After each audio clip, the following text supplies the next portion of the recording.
muito interessante aqui no livro, as doutrinas gnósticas, que era o gnosticismo que estava em voga ali, né, que é o que estava como é que posso dizer? Estava muito claro, né, naquele momento, açoitando aí a teologia joanina.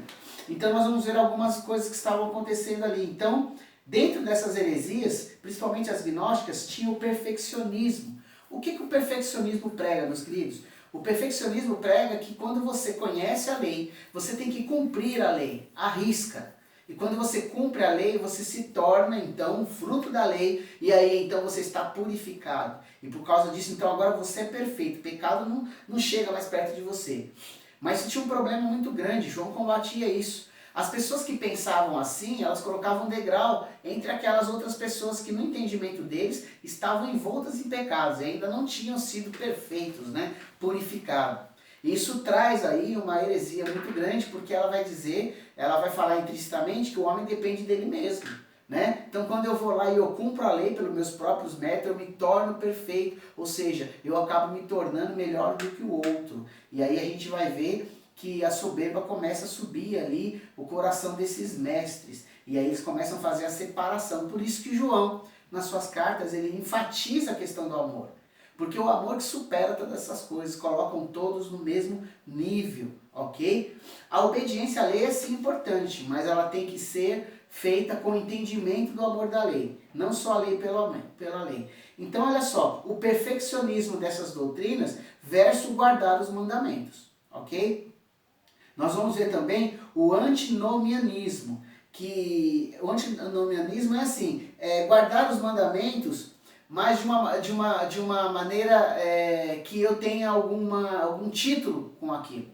Que era aquela questão dos doutores da lei, a questão daqueles homens que tinham aquelas patentes religiosas, e por conta disso, então, eles se julgavam tão melhor do que o outro. E o docentismo. O docentismo é a crença na plena humanidade de Jesus. O que é uma plena humanidade? Jesus era um ser perfeito, mas como homem. Então o que eles ensinavam? Eles ensinavam que você poderia ser assim como Jesus. Jesus ele era um exemplo para aquelas pessoas, mas como homem. Quando entrava nas atribuições de Deus, a parte divina de Jesus, então eles rejeitavam, eles rechaçavam.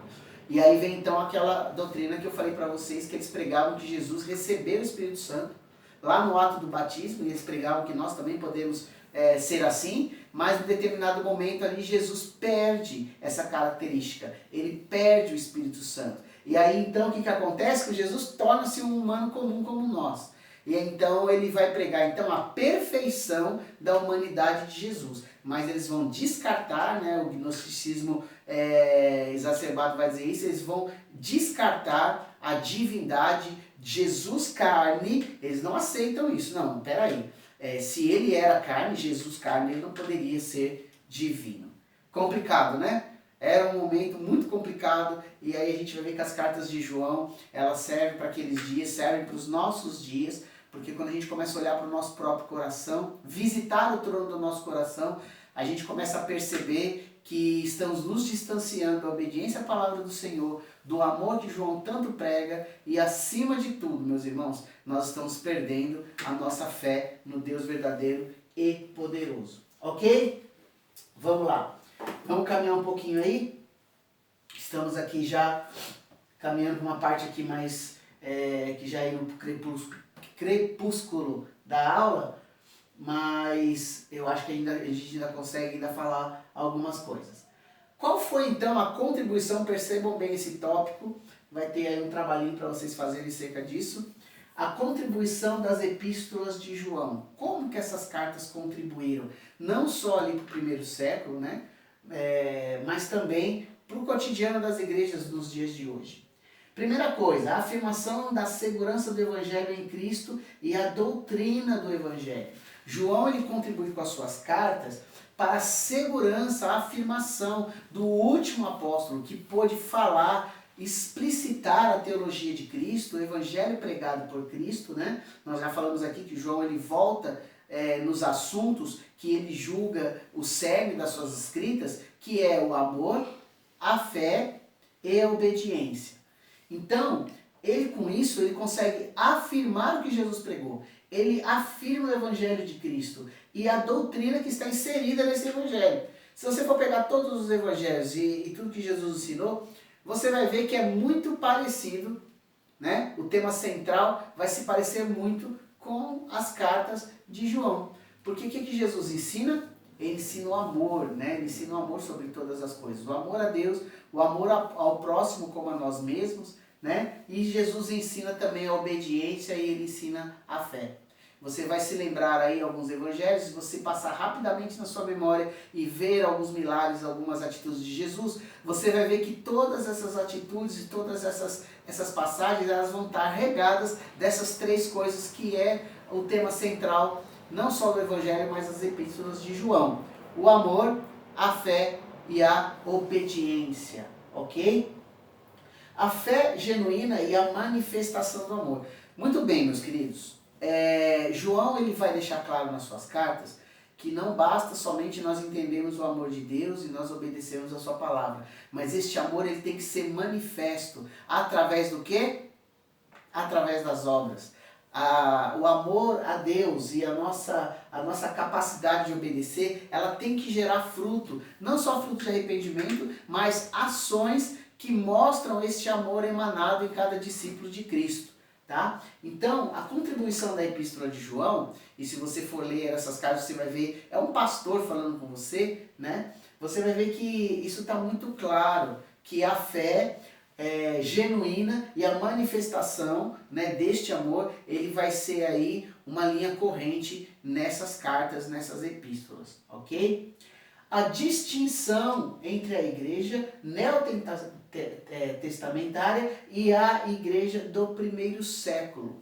Vamos lá, vamos tentar separar um pouquinho e a gente entender como que está funcionando isso dentro das cartas de João.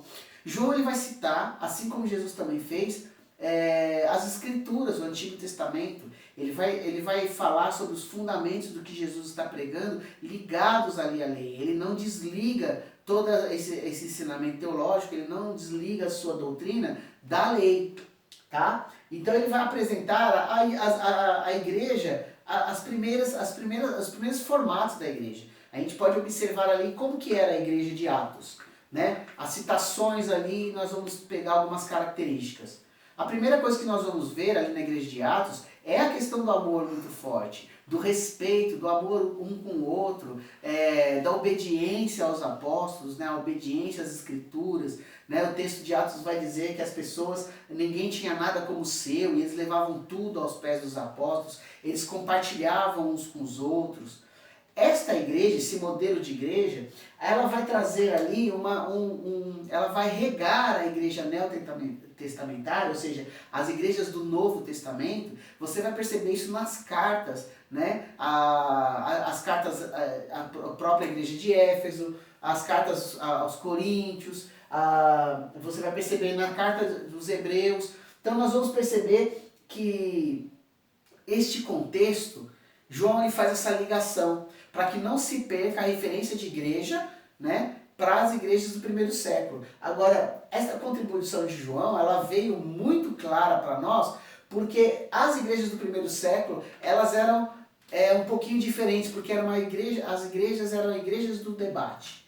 Aí que, como eu falei para vocês, nós vamos ver um movimento muito forte de concílios, de doutrinas sendo levantadas, de heresias sendo colocadas diante da igreja. A igreja então começa a se levantar para combater essas heresias. E então as cartas de João, ela vai ter uma grande importância para trazer à tona esta personalidade da igreja de Cristo. Uma igreja que, como diz no próprio texto das Escrituras, sabe defender a sua fé, tem certeza do que crê e consegue ensinar meio em meio às heresias. Ok? Então nós vamos observar todo esse cenário, né? A gente não tem aqui, infelizmente, muito tempo, mas a gente ainda vai falar um pouquinho mais sobre algumas características, não só das cartas, mas desses contextos teológicos e heresiológicos que viviam João e aí aqueles que estavam nesse primeiro século, conforme a gente viu aí no que a gente apresentou até agora. Nós vamos colocar para vocês os textos lá em PDF, é importante que você leia. Como nós não podemos estar juntos, então eu estou falando aqui, eu não sei as suas dúvidas, eu não sei as suas perguntas, então é importante que você leia os textos, faça pergunta para o texto, anote as suas dúvidas, os seus questionamentos, pesquisas que você fez, e a gente vai respondendo. Semana retrasada eu recebi a mensagem de uma irmã fazendo o trabalho, levantou algumas questões, achei muito interessante, e é assim que tem que ser, você pergunta e a gente vai caminhando junto, a gente vai poder tirar as dúvidas e aí você consegue assimilar melhor o conteúdo, porque a gente não pode, em pouco tempo que nós temos aqui, 45 minutos, um pouco mais, esclarecer um assunto tão rico, né? A gente passeou aqui um pouquinho sobre as 3 cartas de João, mas foi assim, um passeio panorâmico, é claro que a gente precisa aprofundar algumas coisas. Então é importante que você leia bem o texto, anote, tire as suas dúvidas e muitas coisas que nós falamos aqui, quando você ler o texto, você vai se identificar. Ok, meu querido? Muito bem. Nós vamos aqui caminhando para o nosso final e eu quero colocar para vocês aqui um trabalhinho, não sei se dá para você ver. Olha só, vai estar aí no seu texto, na sua apostila, eu coloquei lá no finalzinho da página. Tá? O que a gente vai precisar que você faça, tá bom? Olha só, deixa eu colocar aqui, não sei se está dando para vocês enxergar o que está escrito aí, mas está dizendo assim, ó, fazer uma resenha do texto expondo o propósito das epístolas joaninas.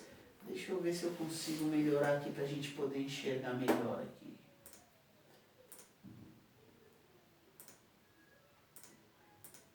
Isso, vamos lá.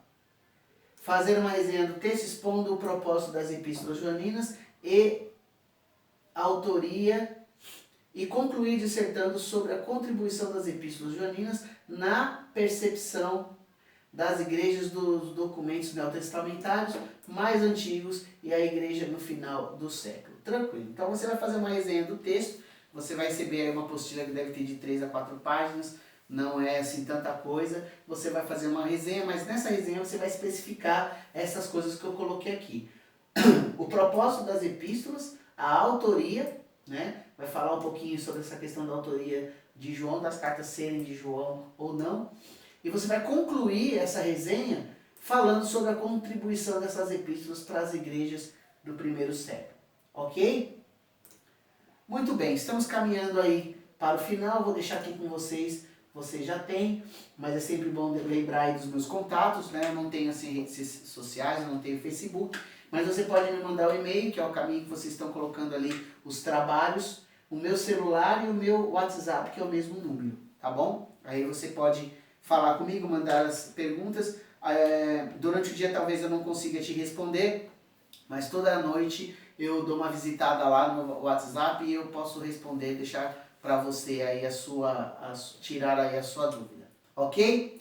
Meus queridos, eu quero agradecer por mais uma vez nós podemos estar juntos, Deus tenha abençoado, espero encontrá-los bem, que vocês possam estar se guardando, preservando nesse momento tão difícil, e guardem este tempo, eu tenho dito isso não só lá na igreja, mas para os meus alunos. Falei hoje com uma aluna e disse isso, aproveite esse tempo para ler, para se informar, aproveite esse tempo para escrever também algumas coisas sobre os textos que você está aprendendo, não só da minha aula, mas das outras. Aproveite para estudar e manter a sua mente ligadaça aí nas coisas de Deus. Amém? Então eu vou me despedindo aqui de vocês, espero que vocês tenham um bom mês de estudo, uma boa leitura joanina e seja abençoado em nome de Jesus. Tchau, até o próximo módulo.